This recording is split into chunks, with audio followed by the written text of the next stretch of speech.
Aloha. Dave, Yes. Gerry Beckley. Hey, Jerry.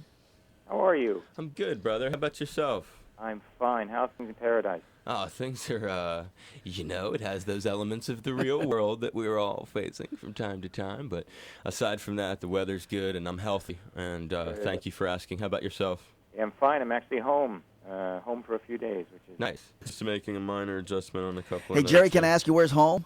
Sherman Oaks, California, in the valley. Gotcha. All right, brother. Well, we're going to tape a thing that we're going to run in the next couple of weeks. We've been strongly supporting Always Love and also the live version of A Horse with No Name. Oh, nice. Thank you. You're quite welcome. And both have just sounded really good with what we're doing. This is Ed Kenoy, brother Ed Kenoy. He's the morning guy here. Hi, Brother Ed. Hey, how you doing, Jerry? I'm And all right, man. We're going to tape it together, and that way your interview will then run on both the AM and PM Drive show on a Friday cool. coming up. And did you get the IDs that we... Oh, I have no IDs, but Not I've a got problem, pen but and we paper. can- I can. Yeah, we'll wing them at the end. Don't sweat it. It's easy stuff. I'm sure you've done a gazillion in your life. Hey, Jerry, before we get rolling, there was a road manager that used to work for you guys that lived on the island of Kauai. Yeah, Scott Harder. Scott, that's right. Yeah, I spent a lot of time in bars with Scott when I lived there. Yeah. Oh, where were you in Hawaii? I was working at a radio station called Kong Radio, Uh-huh. and I lived in Kapa'a. Oh, nice. Yeah, yeah. Well, we quite fastened to Kauai. We did an album there, over on Poipu's side, out towards Spouting Horn. We recorded an album in the 70s there. I did not know that. Yeah, we did an album called Harbor in 1977. Yeah, I'm sure you know that road out to Spouting Horn, right? Yes, of course. Well, there used to be a place called the McAllister House, and a lot of it was leveled by a storm shortly after. But we took over a whole bunch, like a dozen houses, and lived there for quite a few months, and very fond memories. And Wow. have some good cool. friends that live there. In fact, I just got a nice card from the Nash family. Graham Nash still lives over there. Yeah, she does. That's right. Right on. That's cool. All right. Hang on one moment, Brother Jerry. We'll just put an intro on it, and then we'll get the IDs at the end. Is that cool? Okay. It's Dave Lawrence with Brother Ed. Good morning and good afternoon. And today we welcome a distinctive musician who's delivered great rock songs for decades, some of which become an enduring part of the musical landscape. And he's returned with a new 2-CD set, Here and Now, capturing live recordings that are classic, offering a new studio effort as well. It's a great pleasure to welcome a guitarist and legendary voice from the band America, Gerry Beckley, to 105.9. Aloha, Brother Jerry. Hey, guys, how you doing? Good, man. Great to have you here. Thank you for taking some time to talk with us. Oh, it's my pleasure. Nice to talk with you guys. And I think it's a good starting point to learn the history of this record has a kind of a strange genesis, if you will. Two modern rock cats, Adam from Fountains of Wayne and James from the Smashing Pumpkins, James Iha, a legendary dude, ended up producing America's new album. And to a lot of people, that connection in and of itself is just something that's worth exploring. How did that end up happening? Well, go figure. First of all, it started with both Dewey and I were huge fans of Fountains of Wayne, and we'd been listening to their albums for a while, and in particular, Welcome Interstate Managers a couple of years back was, in heavy rotation on our bus. And I started, I had a mutual friend, and so I wrote him an email and said, I'm just a huge fan of this stuff. And we started, and he wrote back, said, well, likewise, nice to hear from you and stuff. And that started about a year-and-a-half correspondence. He lives in New York City, where we were writing and swapping songs and things that you can technically do now with MP3s and stuff that you didn't used to be able to do. And after not quite 2 years, we really kind of built up this relationship. And in the meantime, he explained that he had a partnership with James. The two of them co-owned a studio, a beautiful place in New York called Stratosphere. And he said, well, why don't you come to New York and we'll cut a couple of things and see how it goes. So that was the start of it. I went on my own and did a couple of tracks. And kept Dewey in the loop the whole time, and he needed really no convincing. Did a little bit of research on James, and although we were big fans of Smashing Pumpkins, it wasn't really until you get the solo album called Let It Come Down that you get a far clearer picture. The guy's an incredibly melodic sense and really an interesting combination, the two guys together. So anyway, the two tracks went so well. A division at Sony that was just getting started called Sony Burgundy heard this and said, well, this sounds like something we'd like to be a part of. And they were in. So once we had a major label behind us, that really put it all into pretty high gear, and that's how I got started. Wow. Now, Jerry, you and Dewey, of course, in your 50s, and the guys are in their 30s. What were some of the things that you guys really bonded on? Well, music is a universal language. We have found this no matter what age you are. Stu and I travel around the world. We do over 100 shows a year, and not just in the States. We do a lot of work in Australia and Europe and stuff. And so we've learned that those things cross boundaries regardless of age. But with every different relationship, first of all, here was a couple of guys that were going to be producing this project, and there was a lot of common ground. They were, first of all, America fans and wanted to make an America album. This wasn't a case of let's bring these guys up to the 21st century, or let's change the sound. I think we've been getting some really unbelievable reviews, but in general, one of the overriding comments has been how untarnished or how untouched it sounds. It really sounds like a good classic America record, which is to their credit, That's cool. I mean, they're really different kinds of guys, and to hear you say it like that, the record really has its own sound as an America record, and these guys really bring to the table, a completely different perspective, because it's just, I remember seeing James, when I think of James Ea, I think of the Pumpkins, dressed up as the Beatles, on stage at Dodger Stadium, opening up for Kiss, back on Halloween '98, and wow. And it's like, and then I'm looking at your record, and then there he is on the inside. Well, he just, a year or so ago, he toured with a group called A Perfect Circle. That's which right. is a spin-off of Tool and stuff. So James has got a bunch of different angles to him. He's a fascinating guy. A diverse person. Yeah, but very, very talented, quite quiet. You really, very interesting guy to read. I mean, he's not secretive at all. I just really enjoyed, but quite different dynamics. Adam is quite more open and always joking around. But for example, Adam they're both very, very busy with a variety of things, but there's a new Hugh Grant, Drew Barrymore film about to come out called Words and Music, and Adam scored that entire film and was working, trying to get Hugh Grant to become a singer off in between all of our sessions. The guy's got his finger in a variety of things. Wow. So it isn't just Fountains of Wayne. He did all the music for that Tom Hanks movie called That Thing You Do a few years ago. Oh, wow. Wonderful film. So the guy's, got immense talent in a lot of areas. Movies is a good racket to be in. It really does. Racket is the word. It is. It is the right word. Heck, I'm scheduled to see that film next Tuesday. Well, we hope for the best. You never know. They're very funny people. I mean, Hugh can read the phone book, and I think he's hilarious. So keep our fingers crossed. When I listen to Here and Now, and the track Always Love, which we've been introducing to listeners, and this is Gerry Beckley from America speaking with us here on KPOI 105.9 with Brother Ed and myself. Psychologically, to think about the lyrics in that song, it's a very positive, insightful sort of message. And I was just curious, what are the life lessons? Like, that's the kind of song that shows like America of today, if you ask me. It's like a very contemporary. When Pete Townsend talks about writing a new Who record that shows where they're at today and offering lessons and stuff, I get what he means, and I almost can see it in this with Always Love from America. What are the life lessons that you went through that shaped the tune, and what is the ultimate lyrical message of it? Well, I think, first of all, it's a title, Always Love. Hate will get you every time.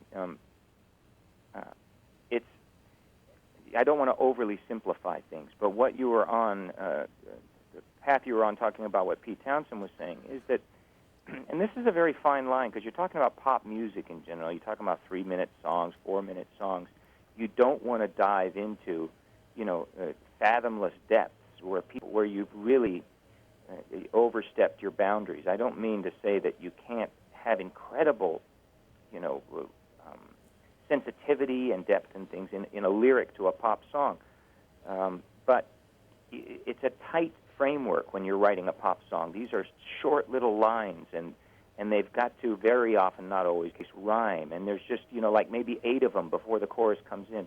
It's a real challenge. And when you find yourself, like Dewey and I, or say Pete Townsend in your 50s, or maybe even older, I'm 54 this year, and I think that it's not the hardest thing. I don't want to make it sound a difficult thing, but the challenge is to put that experience into music.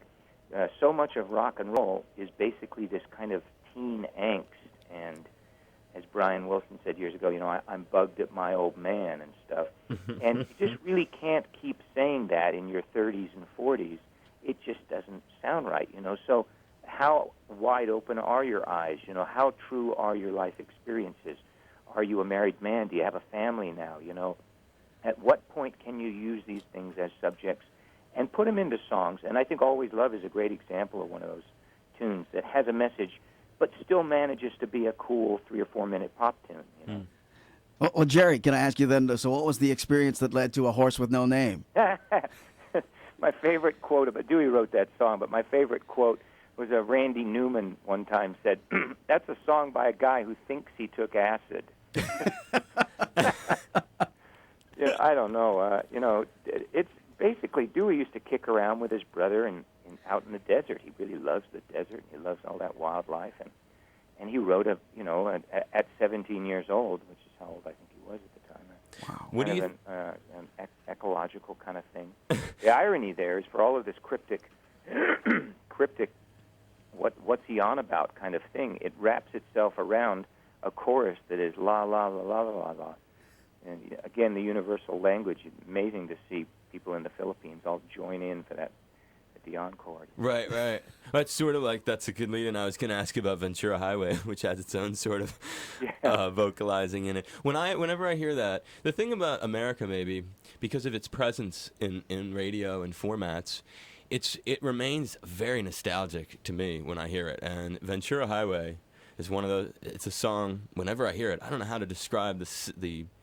It's almost like how aromatherapy is supposed to evoke some place. I was going to say that. The people talk about how, the sense of smell is the most powerful and it reminds you of things. But I tell you, music certainly has that power. And yeah, it I does. think we've been fortunate. I can't tell you how often we hear people say, I remember where I was the first time I heard Horse, or, right, stuff like that. It's amazing. I can't really tell you why that is, but I think it has quite a bit to do with there's a certain age when you yourself, you're a sponge and these things are important to you. When you're going through that particular period in high school and stuff, so many things are making a mark on you. You're opening up to relationships. You're trying to break away from home life and stuff. Well, Gerry, I have to tell you, I bought my first guitar and tried to learn how to play after hearing Three Roses. Oh, cool. How'd it go? Well, I'm a disc jockey now because I couldn't play. Well, there's nothing wrong with being a disc jockey. I disc jockey on occasion when I can. I love to spin. Do you? Yeah. What do you do? Well, the XM, we've worked quite a bit with XM satellite radio, and I hosted my own show there, and I'm trying to find the time, unfortunately. Time is the big challenge. Is that why the XM broadcast ended up being how you represented? No, the XM broadcast was just an independent thing. We were there to do this great show. I mean, they got 190 million channels over there. Yeah, they do. But they had this thing called Then and Again, where groups are invited into their state-of-the-art studios to recreate live one of their albums of their choice. And very often groups pick their greatest hits if they're fortunate enough to have a greatest hits. Because frankly, when you make an album, very often 8 of those 12 songs you never play again in your life, You record them, and then you do 3 or 4 of them on stage, but the others, that might be the only time you ever played them. Yeah, right. So in our case, we did the Greatest Hits album History, which was our first Greatest Hits album, start to finish. And when we did the deal with Sony Burgundy for this new album, it became apparent to them that they could license that entire broadcast.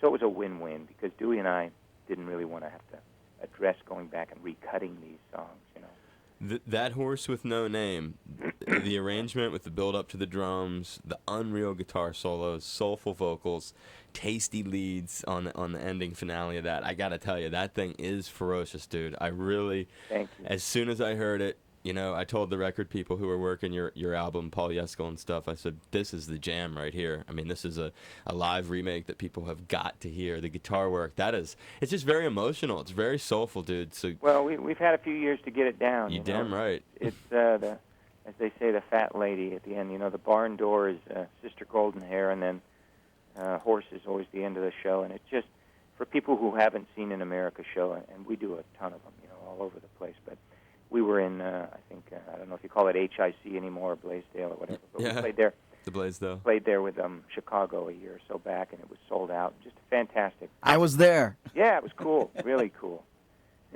So, in fact, we're going out all summer with them to do that again. It was such a cool time, you know. Hey, So, Gerry. Yeah. Can you hang on a second, dude? Sure. I'm getting like a word that somebody needs. I got Paul on the phone, and he needs to get the other guy to call you guys. There's a second guy you have to. Oh, that- He's on my phone right now. I don't know what to do. Okay, let me. I got my cell. I can get in. Okay. Well, you have the other.